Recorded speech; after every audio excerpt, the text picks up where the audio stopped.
Welcome! In this video, we'll introduce you to a new way of farming that goes far beyond traditional sustainability.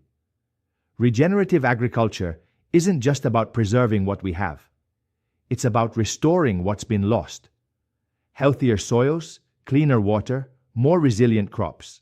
Let's explore why this approach is gaining ground all over the world.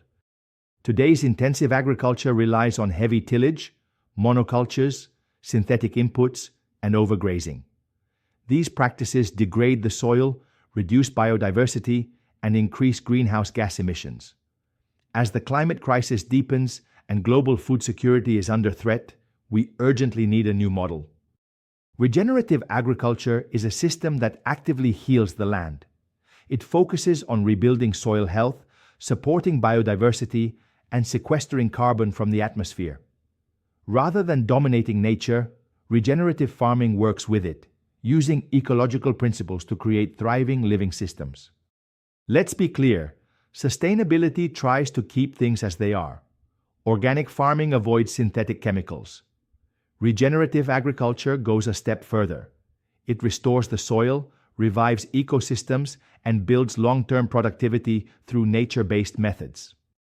Regenerative farming imitates how nature works.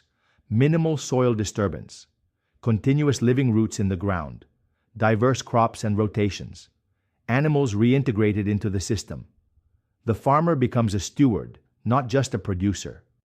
Regenerative agriculture creates beneficial cycles that mimic natural systems, working with the land's inherent processes. Each element, soil, plants, animals, and water, supports the others, forming a self-reinforcing system that builds fertility. This approach recognizes that farming is part of a larger, interconnected ecosystem, fostering optimal health and resilience. Regenerative agriculture offers real solutions to some of the biggest problems we face today. It improves soil fertility, reduces input costs, and increases climate resilience. And more than that, it reconnects us with the land and the natural rhythms that sustain life. Now it's your turn. In your opinion, where is regenerative agriculture most urgently needed? Row crops, orchards, grazing systems, wild landscapes? Let us know in the comments. And stay tuned for the next episode in this series.